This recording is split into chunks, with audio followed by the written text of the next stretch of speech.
Hi guys, how are you all. उम्मीद करता हूँ आप सब अच्छे होंगे। क्रिप्टो करेंसी मार्केट के अंदर मैंने कुछ सालों के अंदर जो सीखा है वो सबसे पहले है कि आम आदमी की तरह नहीं सोचना है। कैसे वेल्स सोचती हैं, कैसे मैन्युपुलेटर सोचते हैं। इसीलिए आपने देखा होगा ज़्यादातर मार्केट क्रैश होती है। तो शायद मैं आपको ये समझाने की कोशिश करता हूँ, ये बताने की कोशिश करता हूँ कि परेशान नहीं होना है, यहाँ पे अपॉर्चुनिटीज़ को ढूंढना है। और लाइंस ट्रेडिंग अगर आप करना सीख जाओ, टेक्निकल एनालिसिस सीख जाओ, तो समझ लीजिएगा एक आपकी मदद हो सकती है यहाँ पे पैसा बनाने के लिए। बिटकॉइन यहाँ पर इस टाइम पे दो चीज़ों के अंदर अटका हुआ है, उसके बारे में मैंने आपको पहले भी बताया है, लेकिन टेक्निकली यहाँ पे अभी मैं दोबारे बताने वाला हूँ।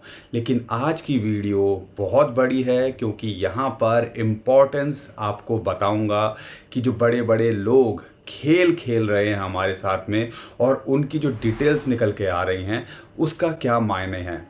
तो बने रहिए हमारे साथ में। चैनल पहली बार आए तो चैनल को सब्सक्राइब कर लीजिए और उम्मीद करता हूँ वीडियो को तो अभी तक आपने लाइक कर ही दिया होगा।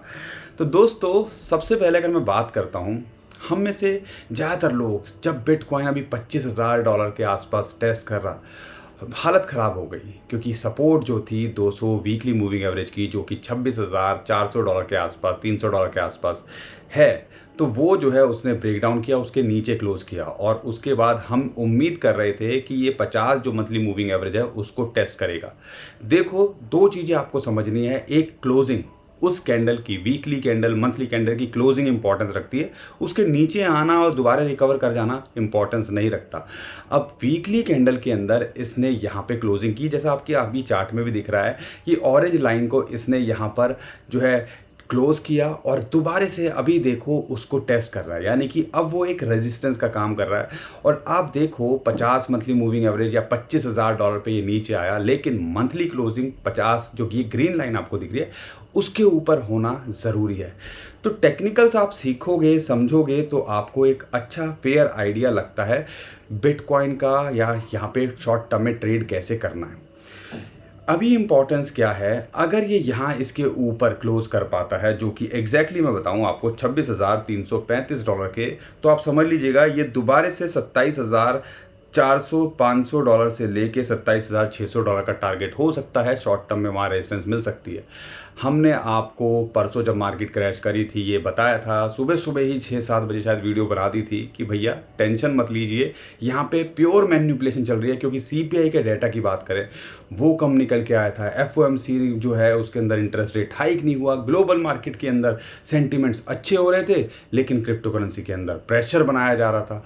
अब यहाँ पर ओवरऑल सिक्योरिटी एक्सचेंज कमीशन के ऊपर आप इसका जो है मटका फोड़ दो, सारी चीज़ें कर दो, ब्लेम दे दो, लेकिन जो पर्दे के पीछे कहानी चलती हैं उसके बारे में मैंने आपके साथ में जिक्र किया था कि भैया वेल्स का खेल है। और वेल्स इतनी अच्छी तरह या इतने आसानी से, या मैन्युपुलेटर इतनी आसानी से, इंस्टीट्यूशन इतनी आसानी से आपको पैसा यहाँ पे नहीं कमाने देंगे। और एक बड़ी जो न्यूज़ है, आप कह लीजिए one of the biggest news हो सकती है पूरी क्रिप्टो इंडस्ट्री के लिए, क्योंकि ब्लैक रॉक, हम अभी छोटे मोटे इंस्टीट्यूशंस की बात करें या एक्सचेंजेस की बात करें, वो ईटीएफ के लिए अप्लाई कर रहे थे, लेकिन ब्लैक रॉक जो है एक बड़ा नाम है। वो क्यों है आप समझ लीजिएगा। हमारी इकोनॉमी हम कहते हैं $3.5 ट्रिलियन की आसपास की आज की डेट में, हम $5 ट्रिलियन की होना चाहते हैं, इंडिया की मैं बात कर रहा हूँ। लेकिन अगर ब्लैक रॉक की बात करते हैं तो टोटल लार्जेस्ट एसेट मैनेजर है पूरी दुनिया के अंदर, और लगभग $8.59 ट्रिलियन वर्थ के एसेट वो मैनेज करते हैं। 8.5, यानी कि हमारी इकोनॉमी से दुगने या तिगने आप समझ लीजिएगा, उतने वो एसेट्स जो है मैनेज कर रहे हैं।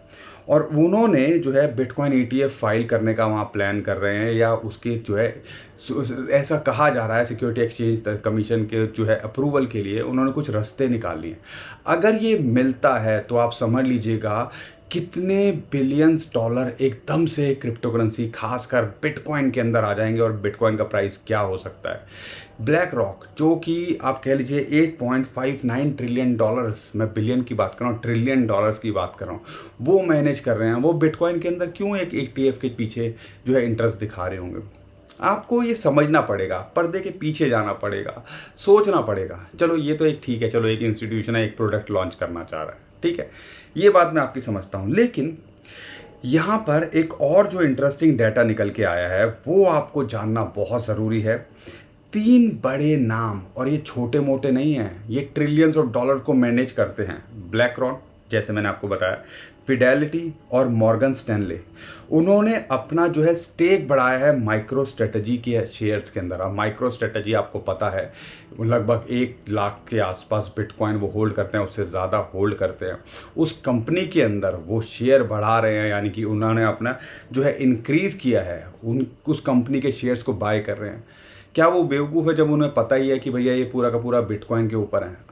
वो भी समझते होंगे। और इसीलिए हम कहते हैं ये छोटे छोटे डाटा को आप जब एनालाइज करते हो, या ऑन चेन जो निकल के आया कि भैया बिटकॉइन एक्यूमुलेशन हो रही है, तब आप रियलाइज़ करोगे कि यहाँ पे आज जो हम डर रहे हैं ना, ये जो मार्केट इतनी डाउन है, बड़े बड़े कॉइन्स इतना डाउन है, शायद यहाँ पर ये सब कुछ माल बटोरा जा रहा है। आपके हौसले 15,000 पे हौसले पस्त किए ना, 5-6 महीने ऐसे बना के रखे कि अच्छे अच्छे सोचने लगे भैया यहाँ तो $10,000 आएगा, अपना निकलो। बहुत लोगों ने $20,000 के नीचे खरीदा नहीं है, बल्कि बेचा होगा 10,000 के वेट के अंदर।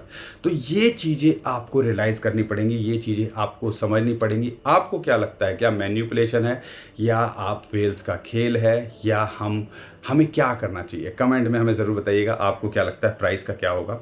बिटकॉइन का टेक्निकली मैंने आपको बता ही दिया कि यहाँ पे क्या चल रहा है, सारी चीज़ें जो निकल के आ रही हैं।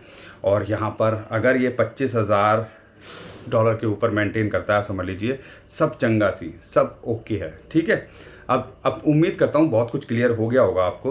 लेकिन 2 कॉइन के बारे में मैं और मेंशन करूँगा, और हमें लगता है कि यहाँ पर उन्होंने एंट्री का मौका दिया। मैटिक की बात करता हूँ, $0.59 के आसपास चल रहा है। एंट्री $0.6 से नीचे बनाई जा सकती है। 10-15-20% की गुंजाइश है गिरने की, लेकिन यहाँ पे 2 पार्ट के अंदर इस रेट पे और $0.5 के आसपास आता है, तो बिल्कुल बनाई जा सकती है। लॉन्ग टर्म के हिसाब से यूज केस है, तो यहाँ पे इसमें पोटेंशियल है कि आपको ये दुगना तिगना 3 से 6 महीने में बना के पैसा दे दे। देखो, हम कोई फाइनेंशियल एडवाइज़र नहीं है, हम जो है रिस्क एनालाइज करते हैं और उसके बाद हम सोचते हैं कि ये करना चाहिए। इथीरियम के अंदर एक एंट्री बनती थी, 200 डेली मूविंग एवरेज पे वहाँ सपोर्ट आया और हमारे टारगेट पे आया। हम इथीरियम बिल्कुल रेकमेंड नहीं कर रहे थे, पिछले 2 महीने से हम वेट कर रहे थे हमारे रेट पे आएगा, यानी कि $1,600 के आसपास आएगा, तो हम वहाँ एंट्री बनाएंगे। उम्मीद करता हूँ आपने अब एंट्री बनाई होगी, और इस टाइम पे लगभग $1,722 के आसपास चल रहा है। ये 200 डेली मूविंग एवरेज वहाँ उसको सपोर्ट मिली। तो अब यहाँ पर इसके टारगेट क्या हो सकते हैं, ये $1,830 तक जा सकता है, और वहाँ पे आप अगर शॉर्ट टर्म में ट्रेड कर रहे हो तो एग्जिट कर सकते हो, प्रॉफिट बुक कर सकते हो। बाकी अगर बिटकॉइन यहाँ पे सस्टेन करता है, रिकवरी दिखाता है, तो ये $2,000 भी जा सकता है। बाकी सारी स्टोरी बताई दी है। बड़े बड़े इंस्टीट्यूशन एक तरफ हमारे हाथ पैर फूल रहे हैं, बड़े बड़े इंस्टीट्यूशन यहाँ पे एंट्रियाँ बना रहे हैं या कुछ इनोवेशन कर रहे हैं बिटकॉइन और इस सारी चीज़ों के अंदर। तो क्या हो रहा है यहाँ पर, हांगकांग से रिलेटेड बात करूँ कि वहाँ पे बड़े बड़े बैंक्स को प्रेशर किया जा रहा है, एजेंसीज उनकी गवर्नमेंट की तरफ से, कि भैया इनको जो है आप फैसिलिटी दो क्रिप्टो करेंसी की, यूज़र्स को, क्रिप्टो क्लाइंट्स को। तो समझ लीजिएगा बहुत कुछ चल रहा है जो हम ना लार्जर पिक्चर के अंदर नहीं देख रहे हैं। हमें ये दिख रहा है भैया $25,000 से नीचे टूट गया, हमें ये दिख रहा है $26,000 से ऊपर नहीं जा रहा, लेकिन ये जो बड़ा खेल चल रहा है इसके पीछे क्या हो रहा है इसको भी तो समझना पड़ेगा। लेकिन अल्टीमेटली क्या है, स्टॉक मार्केट हो, बिटकॉइन हो, क्रिप्टो करेंसी हो, इनफैक्ट बैंक भी सेफ नहीं होते हैं। तो भैया आप ये समझ के चलिएगा, अपना रिस्क पूरा कवर करके चलिएगा। मेरा काम था आपको एजुकेट करना। उम्मीद करता हूँ आपको कंटेंट अच्छा लगा होगा। हर बार की तरह कंटेंट अच्छा लगा है तो वीडियो को लाइक ज़रूर करिए, चैनल को सब्सक्राइब ज़रूर करिए, और हमारी फैमिली का हिस्सा बनना बिल्कुल मत भूलिएगा। अभी के लिए विदा को लेता हूँ। खुश रहिए, मुस्कुराते रहिए, कमाते रहिए। आपका दोस्त पंकज। थैंक यू, नमस्कार, धन्यवाद।